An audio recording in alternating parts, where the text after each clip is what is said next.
Hello students, now let us see the women in development and how they are being approached by the government for their development.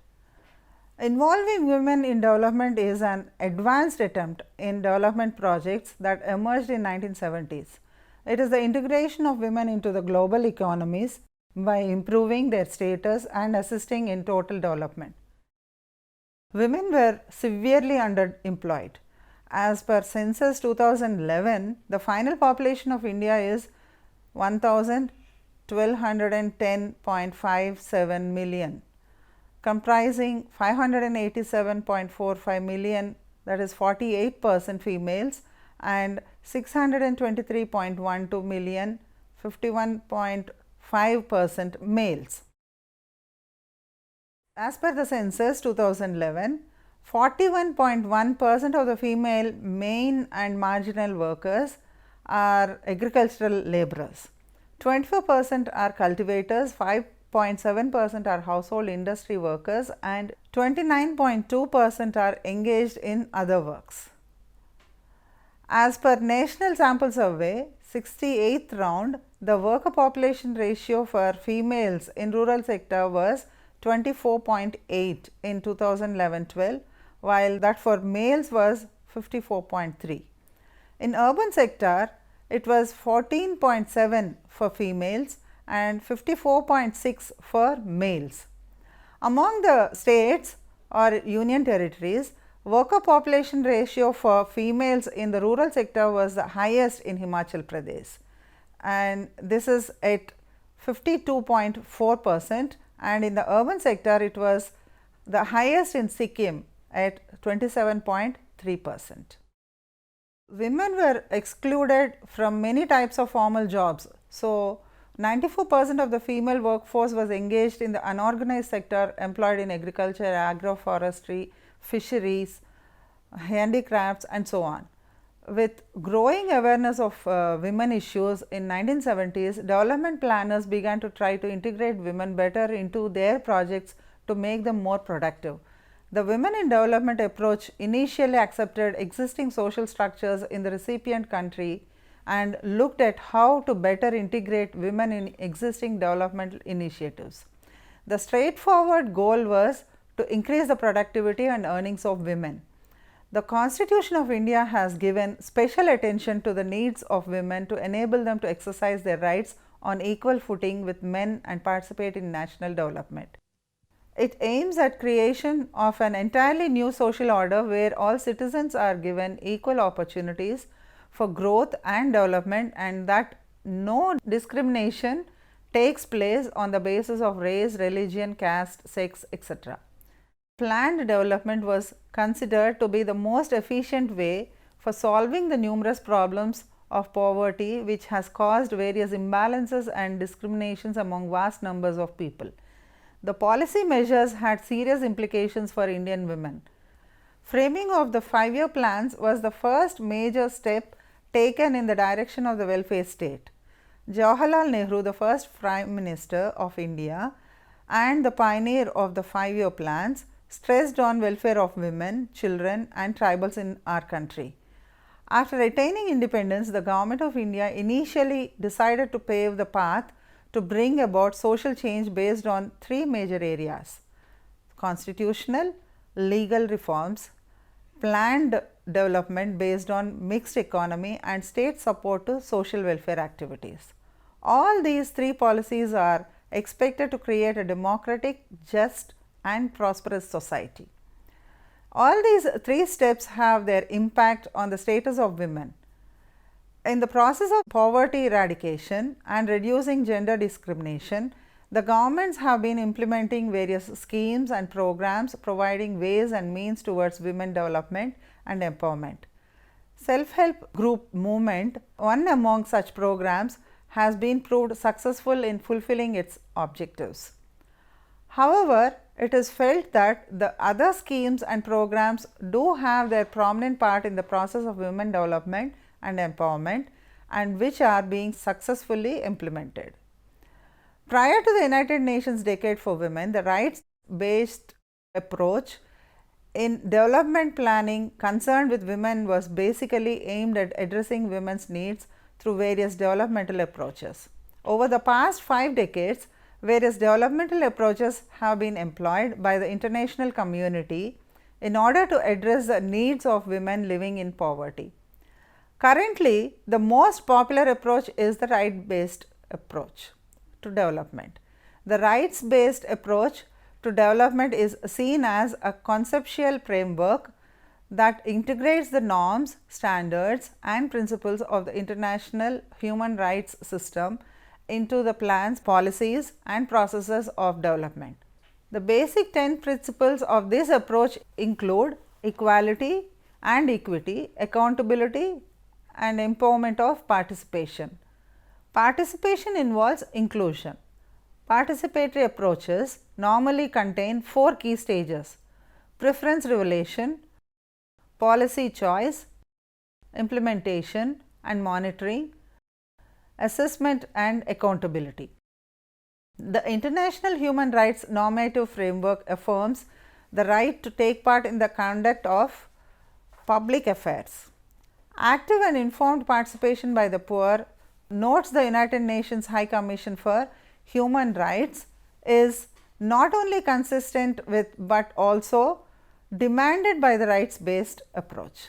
The guidelines drawn around a certain set of basic rights for which empirical data has shown to be relevant to most societies include right to adequate food, right to health, right to education, right to decent work, right to adequate housing, right to personal security, right to appear in public without shame, right in equal access to justice, political rights and freedoms.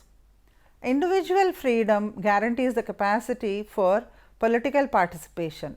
In using economics to address the social basis of individual well-being and freedom, apart from being the ultimate goal of economic development, freedom is the most efficient means of realizing general welfare. Analyzing the nature of contemporary economic development from the perspective of human freedom development consists of enhancing the quality of human life through the process of making our freedoms larger. The rights-based approach that is currently in use was preceded by the technical fixes of the 1960s, moved into the basic needs approach of the 1970s, as well as the current concept of gender mainstreaming.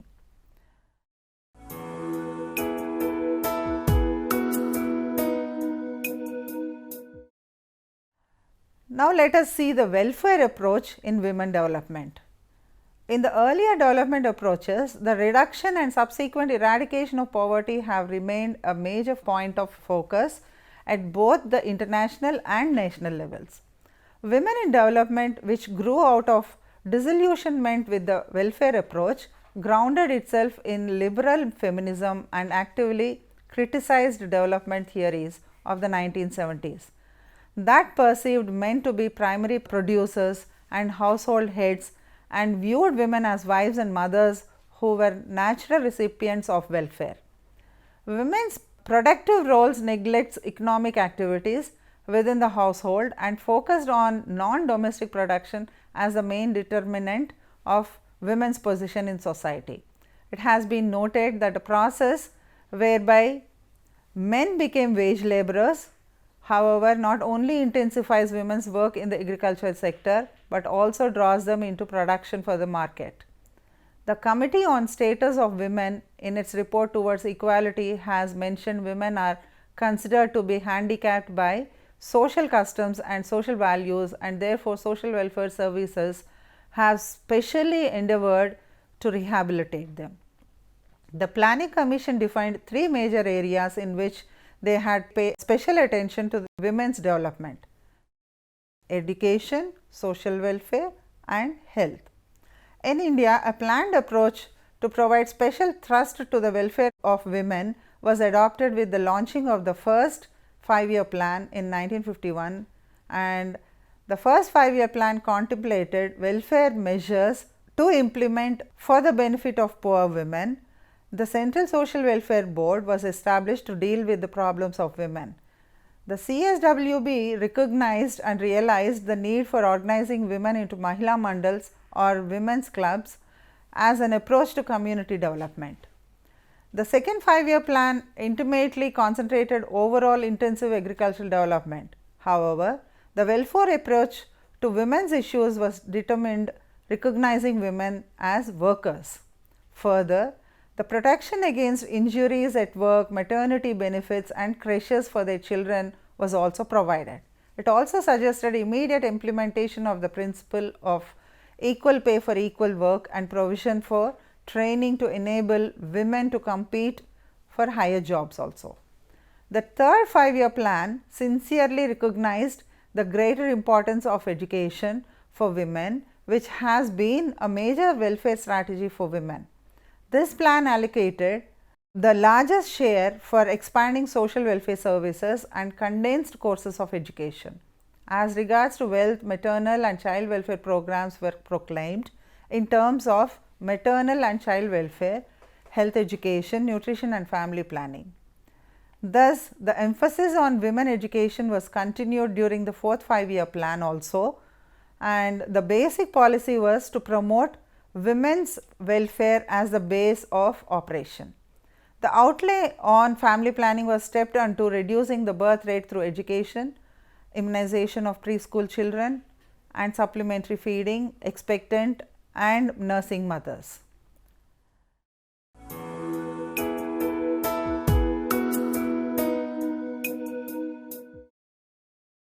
There is also one provision through some approaches through ensuring equity and increasing efficiency of women through anti-poverty approach. The subsequent approaches succeeded the welfare approach are the equity approach that recognizes women's active role in the development process as reproductive, productive and community oriented. The anti-poverty approach is also concerned with meeting women's practical needs related to productive work.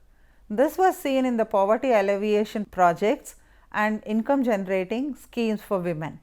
This approach was, however, was subsequently replaced by the efficiency approach, and the efficiency approach is associated with the principles of the neoclassical economies that upholds the type of economic development that justifies the idea that the market system allocates resources efficiently. Efficiency or production at the lower cost is at the core of the International Monetary Fund or World Bank imposed economic liberalization policies being implemented by the most developing countries. The effectiveness approach originated in 1980s. Its ideas are linked to the concept of women in development, which was the inequalities women faced and how societies fail to acknowledge the impact of women in economic development. However, efficiency approach to not just include women into the development projects, but also reinforce their level of productivity and effectiveness in the labor market. So, this required the development of infrastructure and equipment that aided to increase women's earnings and productivity, especially women in the rural areas. Mainstreaming gender equality approach, also commonly referred to as gender mainstreaming, is the most recent development approach aimed on women. Gender mainstreaming ensures that all gender issues to address and integrated in all levels of society, politics and programs. It was realized that constitutional guarantees of equality would be meaningless and unrealistic unless women's right to economic independence is acknowledged and their training and skills as contributors to the family and national economy was improved. Consequently, National Plan of Action providing the guidelines based on United Nations World Plan of Action for Women came into force. The National Plan of Action identifies areas of health, family planning, nutrition, education, employment, legislation and social welfare for formulating and implementing of action programs for women and called for planned interventions to improve the conditions of women in India. The Women's Welfare as Development Bureau was set up in 1976 to act as a nodal point within the Government of India to coordinate policies and programs and initiate measures for women's development.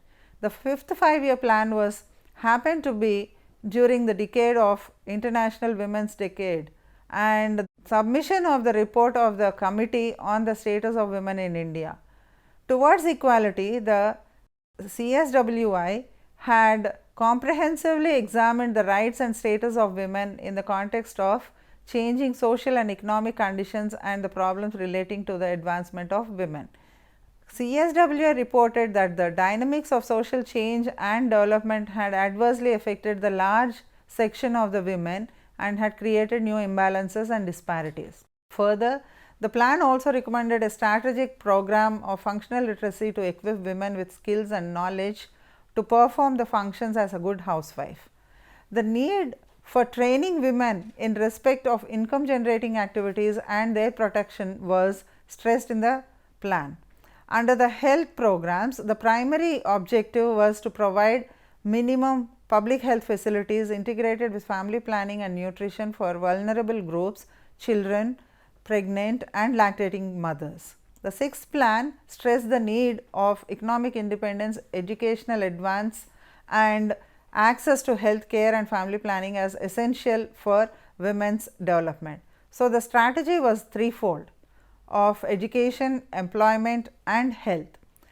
They are independent and dependent on the total development process. Seventh plan sought to generate awareness among women about their rights and privileges. The long term objectives of developmental programs in the seventh plan were to raise women's economic and social status in order to bring them into the mainstream of national development and recognize the importance of women in contributing to the various socio-economic, political and cultural activities. The seventh plan also emphasized the need to open new avenues of work for women and perceive them as crucial resource for the development of the country. Another salient and crucial recognition was the need for organization of women workers and unionization. Under this plan, a new scheme, Women's Development Corporation, had been taken up for promoting employment generation activities by supporting schemes from women's group and women from poorer sections of the society. Women's Development Planning and Monitoring Cell was also set up for collection of data and monitoring of plan programs. A very significant step therein was to identify and promote beneficiary oriented programs which extended direct benefits to women. During the seventh plan period, the Indian Parliament adopted national policy on education in, that is 1986, included a chapter on education for women's equality. The strategy in the eighth plan was to ensure that the benefits of development from different sectors did not bypass women and special programs were implemented to complement the general programs. The main objective of eighth plan was to extend the reach of services to women both qualitatively and quantitatively. Panchayat Raj institutions are involved in the designing and implementation of women's programs.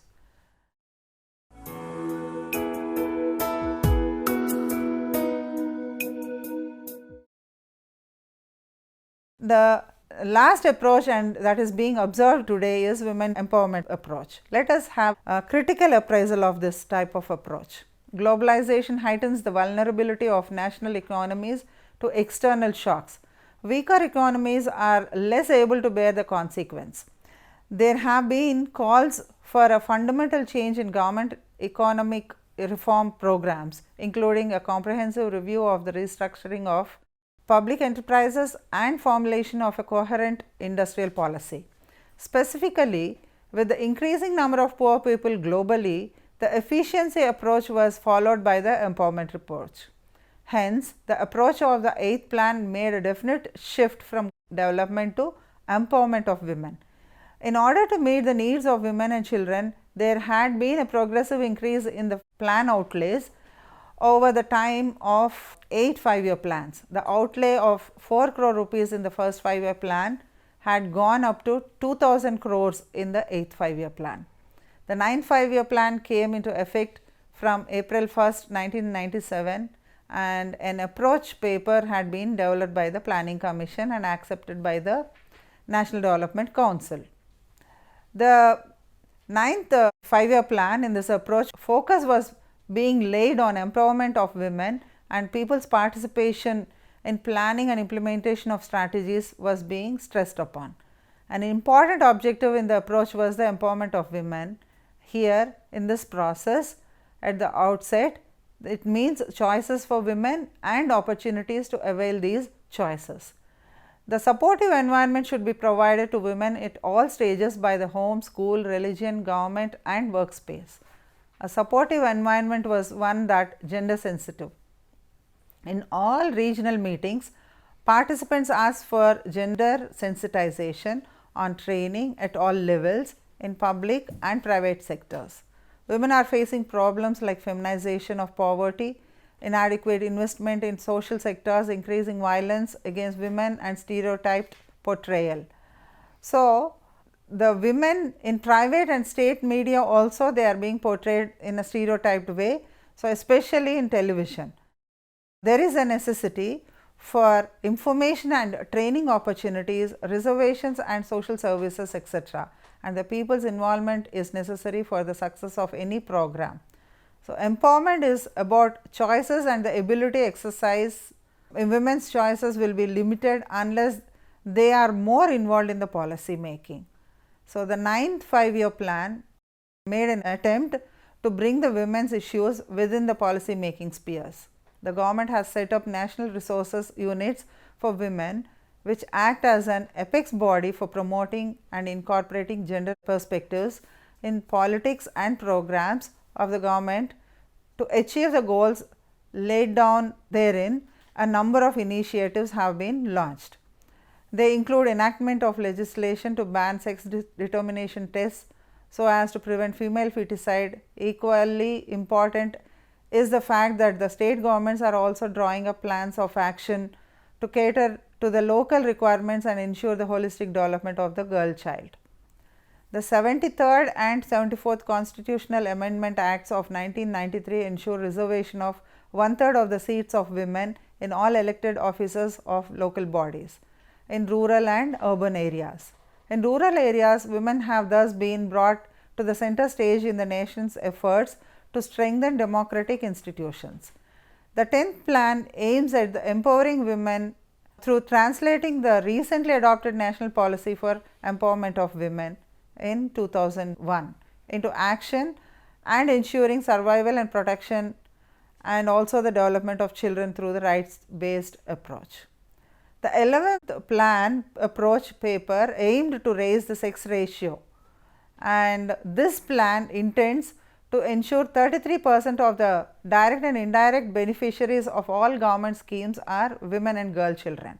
The Government of India has declared 2001 as Women's Empowerment Year, and the national policy of empowerment of women has been set certain clear cut goals and objectives. The policy aims at upliftment of development and empowerment in social, economic and politico-cultural aspects by creating in them awareness on various issues in relation to their empowerment.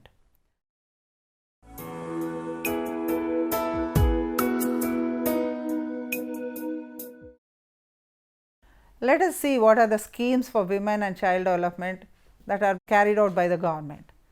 Swasakti. The project jointly funded by IFAD, World Bank and the Government of India, which is being launched in October 1999 and culminated on 30th June 2005. The objective of the program was to bring out socio-economic development and empowerment of women through promotion of women self-help groups, microcredit and income generating activities. The project was conceived as a pilot project implemented in 335 blocks of 57 districts in 9 states. It established self-help groups covering about 2,44,000 women. This was a centrally sponsored project. Another project is Swayam Siddha. It was an integrated scheme for women empowerment through formation of self-help groups launched in February 2001. The long-term objective of the program was holistic empowerment of women through a sustained process of mobilization and convergence of all the ongoing sectoral programs by improving access of women to microcredit, economic resources, etc. Another program is Swalamban program. This is previously known as NORAD, Women's Economic Program.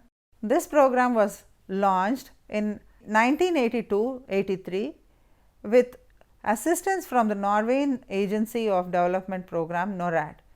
NORAD assistance was availed till 1996 to 1997, after which the program is being run with the Government of India funds. The objective of the program is to provide training and skills to women to facilitate them to obtain employment or self-employment on sustained basis. There is also Swarna Jayanti Gram Swarojgar Yojana, which was being launched in April the year 1999 after restructuring the Integrated Rural Development Program and allied programs. It is the only self-employment program currently being implemented for the rural poor. The objective of SGSY is to bring the assisted Swarojgaris above the poverty line by providing them income generating assets through bank credit and government subsidy. The National Commission for Women was set up as a statutory body in January 1992 under the National Commission for Women Act 1990, which is the Act number 20 of 1990 of Government of India, to review the constitutional and legal safeguards for women, to recommend the remedial legislative measures, facilitate redressal of grievances and advise the government on all policy matters affecting women. In keeping with this mandate, the Commission initiated various steps to improve the status of women and worked for the economic empowerment during the year under report.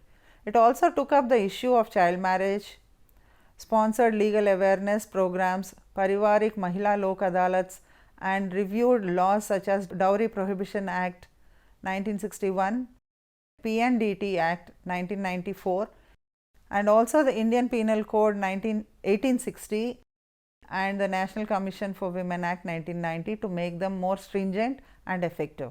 It organized workshops, consultations, constituted expert committees on economic empowerment of women, conducted workshops and seminars for gender awareness, and took up publicity campaign against female feticide, violence against women, etc., in order to generate awareness in the society against these social evils.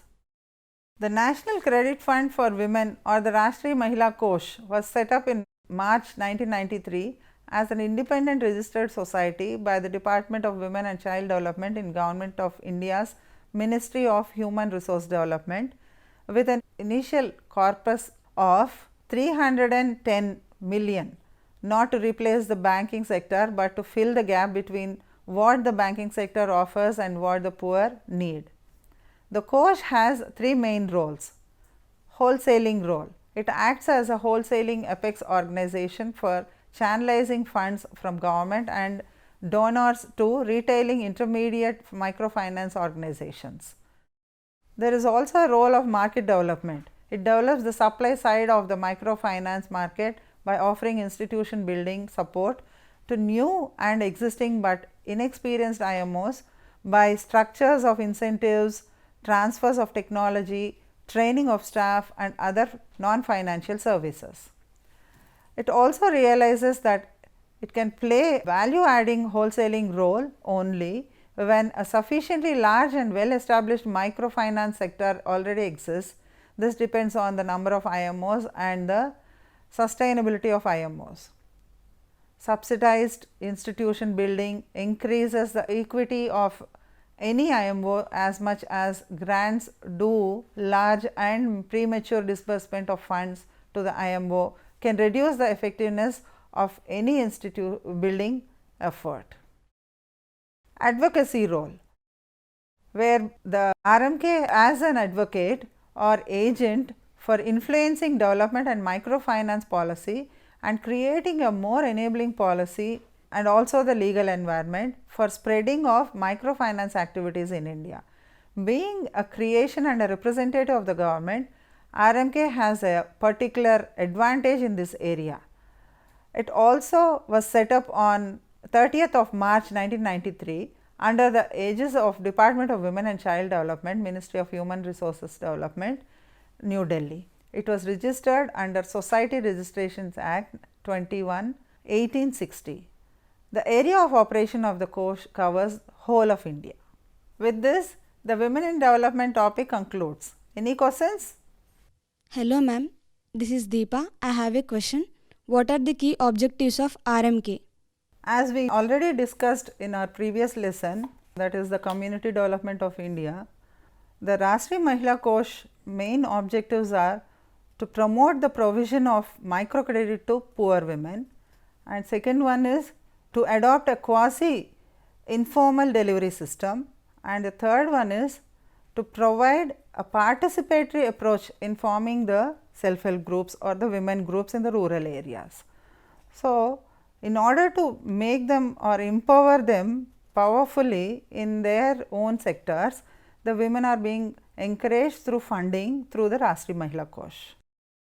Any more questions? With this, I conclude the topic Women in Development. Thank you.